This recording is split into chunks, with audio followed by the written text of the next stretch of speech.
Climate Action Coordinator, newly created position. I've been in it for a year, like I said. City of St. Paul, a lot of cities our size have climate offices, sustainability offices, some kind of like, office dedicated to this.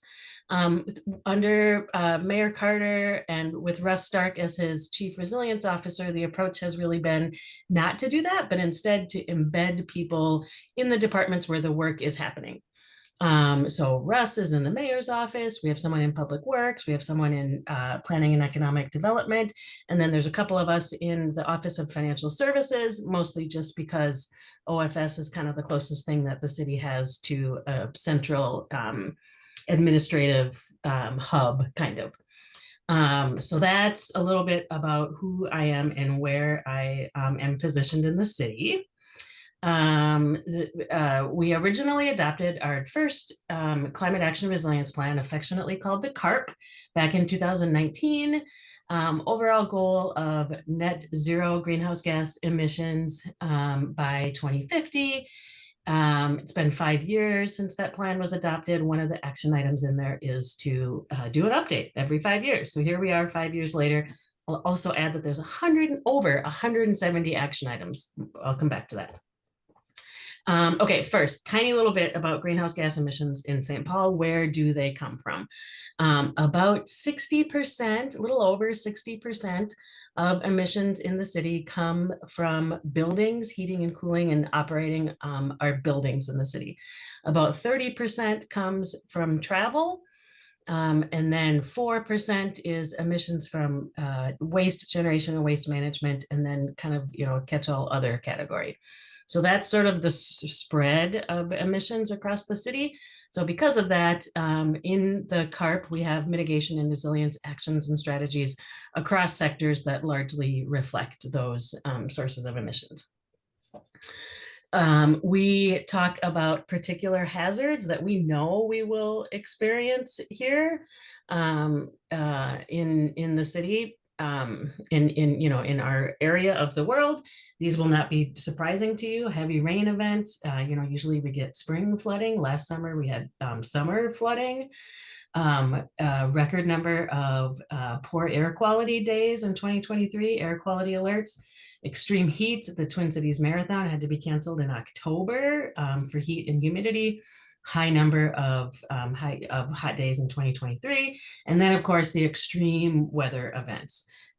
Hail storm, which turned out to be one of the most costly storms in the city.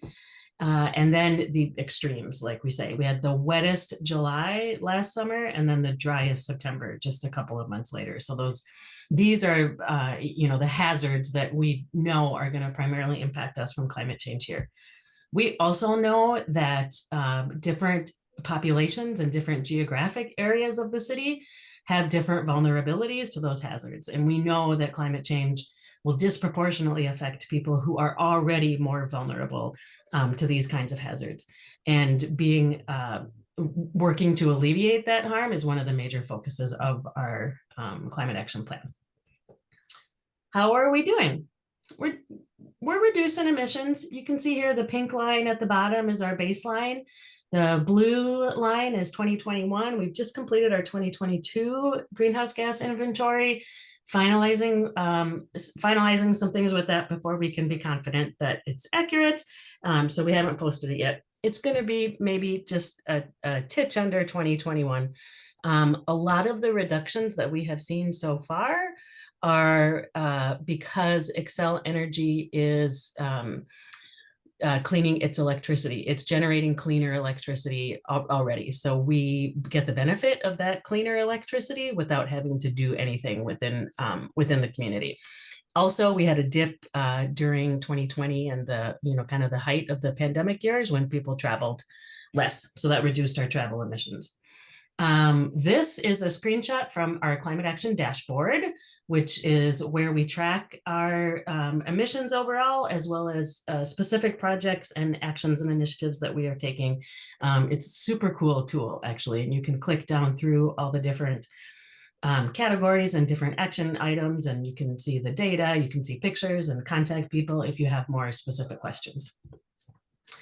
So what have we done in the last 5 years?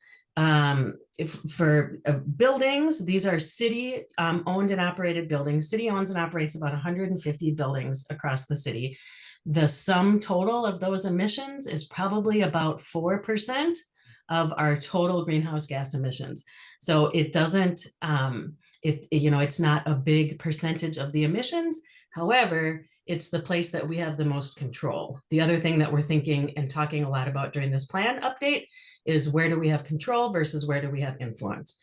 So starting with decarbonizing those areas that we have 100% control was where we decided to start. So the Heights development, all first network geothermal development. We've been working on decarbonizing a lot of our city owned and operated buildings, working on making our land use more efficient. Beyond then buildings, if people are gonna use their cars less, we need to make it easier and more convenient to travel in other ways besides single occupancy vehicles. So we've been working on building out bike infrastructure. The EV car share is the first 100% renewably powered, municipally owned EV car share in the country. So we're pretty proud of that. That's a collaborative project that is between Minneapolis and St. Paul and our car, and we're working on expanding it into other neighborhoods. Janet, do you have a question?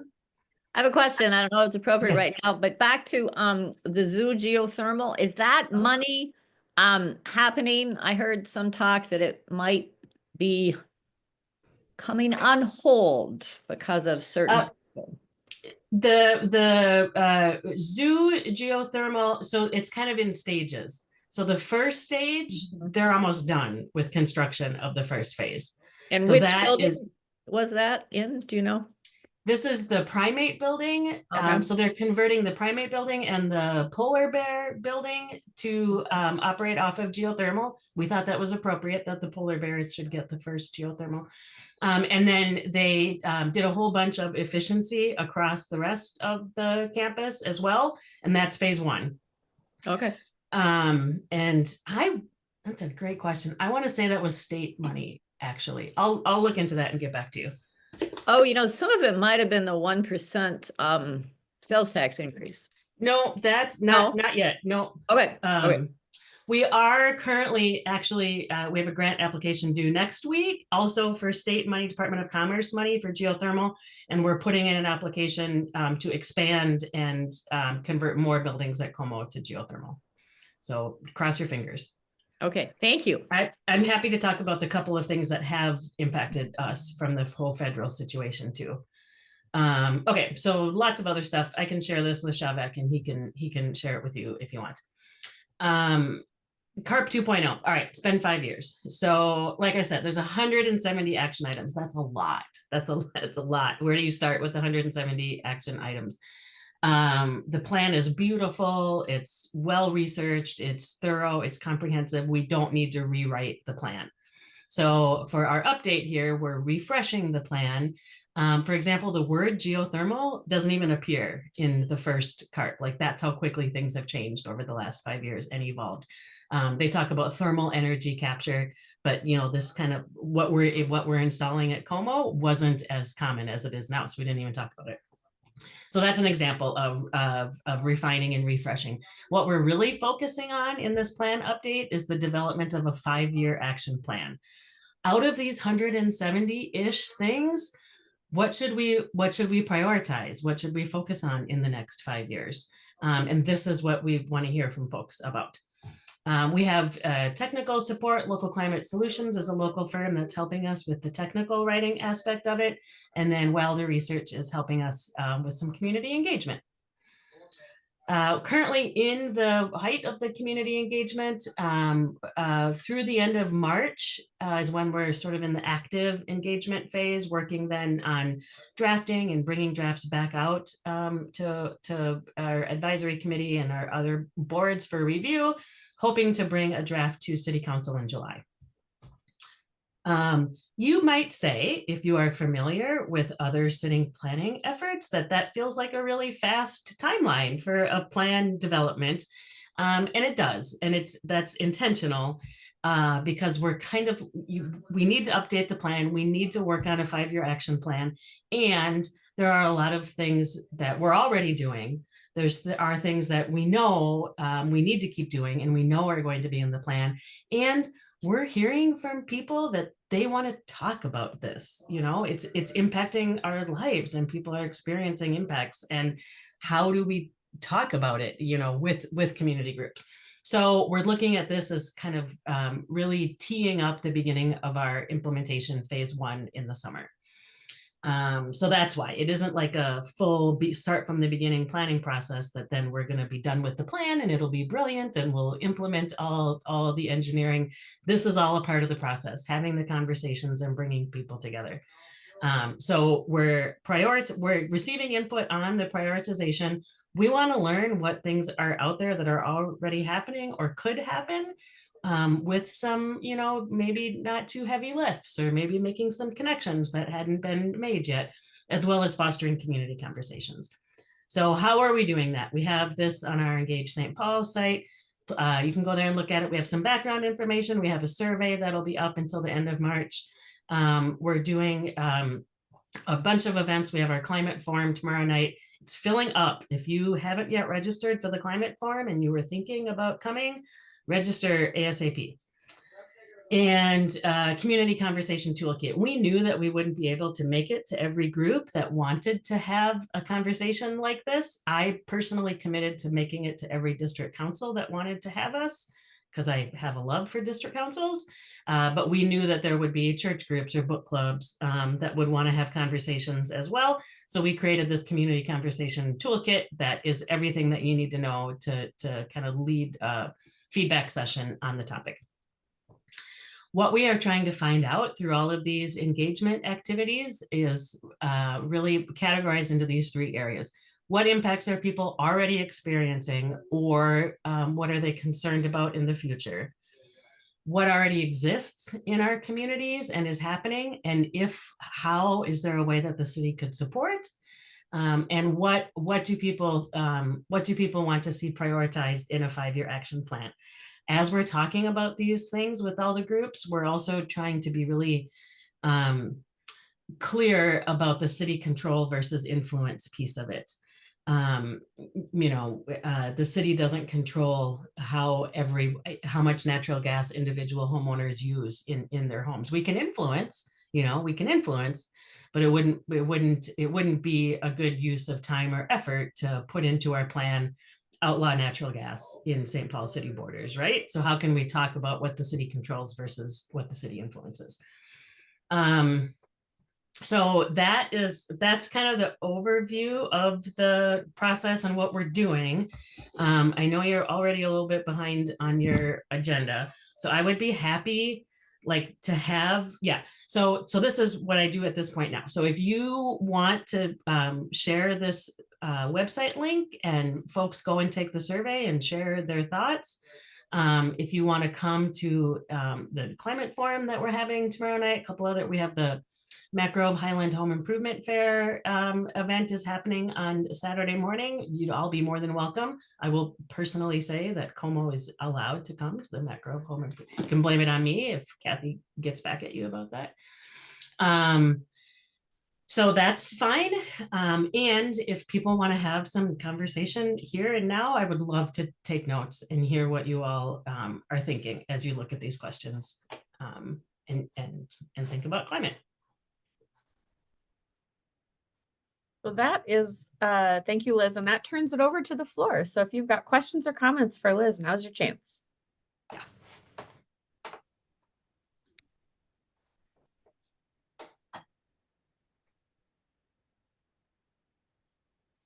Go ahead, Laura. Hi, Liz. Thanks for that. Thanks for the support of the Heights. I happen to work at Twin Cities Habitat, and so we appreciate the geothermal even with the Heights piece. I'm not sure if you've been able or if there's a way to do housing with geothermal, but that would be something of interest. Network geothermal, absolutely. So so they talk about that network geothermal systems, and it's The precursor, it is possible, number one, yes. Number two, Xcel Energy in their, if you Google Xcel NGIA, it's Natural Gas Innovation Act. The legislature and the Public Utilities Commission required Xcel Energy to put together all utilities in the state, not just Xcel, but we only have Xcel. To put together a Natural Gas Innovation Act proposal, and Xcel's was just approved a couple weeks ago. And one of the actions that's in Xcel's NGIA is to create a pilot network geothermal system somewhere in their service area. It has to be within Justice 40 community, and St. Paul has the most of the Justice 40 communities in Xcel service area. So we're hopeful that the pilot project area will be in the city, but of course it just has to be within their service area. But how, I don't know. I'm happy to talk a little bit more about how network geothermal works, but maybe that's all you wanted to know. That's fine, because the other thing I was maybe more curious about is, do you have any partnership with like the state fairgrounds? Or I know they're a separate entity, Yeah. but on the edge of other side. But I've seen these things where they have the big solar over a parking lot or something like that. Lots of parking space there. So I didn't know if there was any partnership, city and state fairgrounds. Absolutely. So state fairgrounds are in Falcon Heights. They're not in Oh, the that's city right, yeah. of St. Paul. However, St. Paul is kind of a collection of campuses. If you think about it, we have so many colleges and universities. We have Yep. big hospital campuses, the Capitol, we're a collection of campuses. So this is something that in fact, last week, we had a convening of higher ed sustainability folks. Basically did that same presentation and then asked them what they're doing on their campuses. And St. Thomas and McAllister especially, and the U, we invited the U, even though the St. Paul campus technically isn't in St. Paul either, but they came to and talked about how they're transitioning to clean energy at their campuses, because you're thinking exactly along the right lines. If we could decarbonize some of these larger campuses, that could get us a big part of the way towards our goals. The other thing that I would say about that is District Energy St. Paul. I knew about District Energy before I started this job, but I've been able to work with them pretty closely since then and learned so much about what they do and how they operate, and it's amazing. And we have several options in the works where we could so District Energy St. Paul is a networked heating and cooling system that services the majority of downtown St. Paul, not quite all of it. And they get their energy from burning wood from the wood waste drop-off site.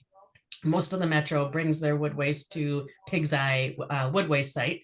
And they convert it into biomass and they burn it, and they use the heat created by that for the heating and cooling. And the key of a network system is that one entity might be producing heat while another is producing cool air, like if you're refrigerating something, so then they are able to exchange the heat. Now that biomass covers more than half of what District Energy uses. They currently use natural gas for the rest of it. But if we could decarbonize how they operate, there we go. Then we're decarbonizing so it's all about finding places where the energy is produced at a particular site, as opposed to how natural gas comes into your house and your furnace uses the gas to create heat. But the network system, if you can do it at a single point, you're absolutely right. Yep. And I know someone else might want to jump in, but we do have Energy Park, our sub-district 4. So they are one of those local producers in that area. Is that correct? I don't know the details of how Energy Park works. You all maybe know more about that than I do.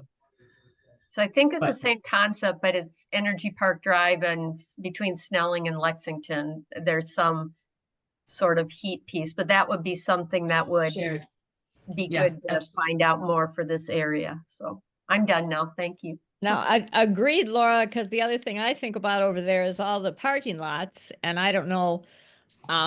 how many of those are public, but there's a lot of parking lots that you could put solar installations on top of. And I think that Josh, is it Josh Collins? Is he a planner at the city? Josh Shevick, do you know?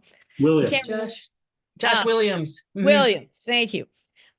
He was at a D10 meeting at one point, and he said that that's an underutilized area for possible housing development in the city. And he said, I would love to pursue it if I had more time. So that would be an interesting area to pursue, I think, Laura. I agree on that.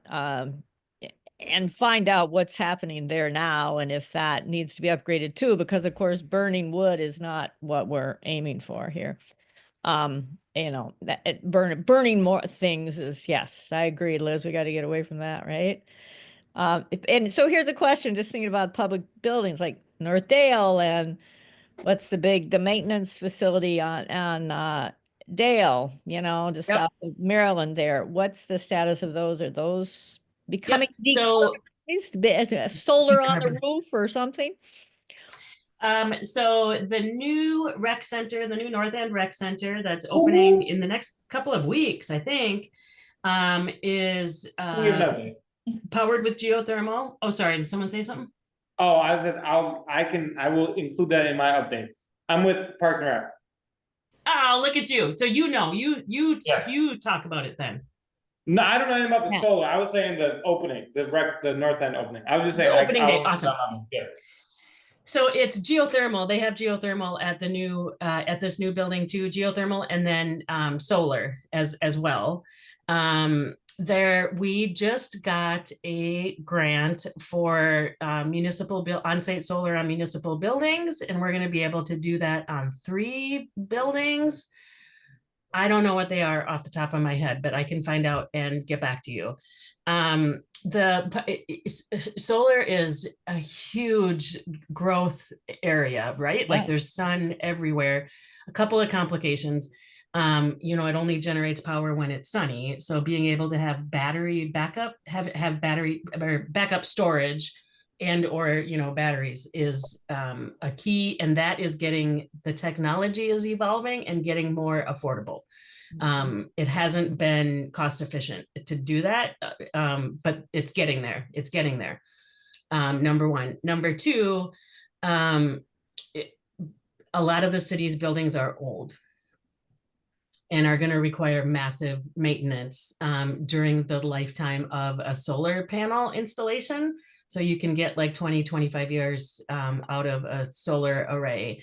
And having the roof in the proper condition and having it be a building that can, take the weight of the extra solar, there aren't as many opportunities as you would think.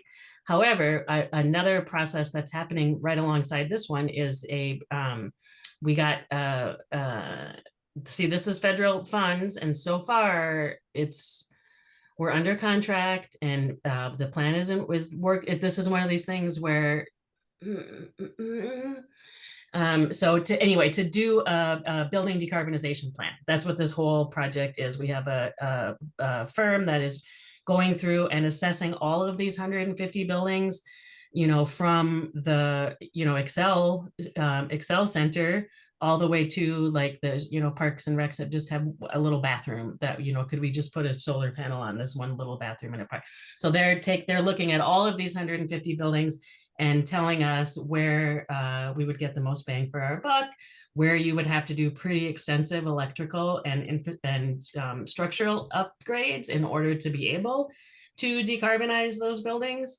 And then the other piece of it is as things need, mechanical systems need to be upgraded, how can we make sure that we have the money because it's often there's a higher capital cost at the beginning.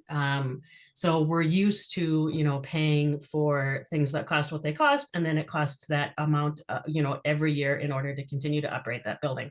So how can we think differently and put more money into the upfront work, knowing that we will save energy and save costs over time, but that isn't how funding these kind of projects has been structured up till now.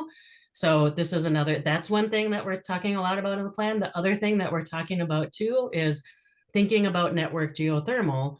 Like you have to put in pipes and infrastructure. So as we're, upgrading streets and like what opportunity is there to be future ready? Like how can we future proof? Because when we reconstruct a street now, we're not going to reconstruct it again for decades,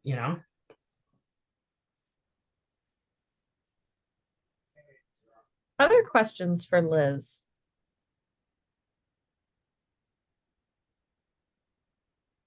Right. Well, with that, Liz, we're going to say thank you for your time. Yes.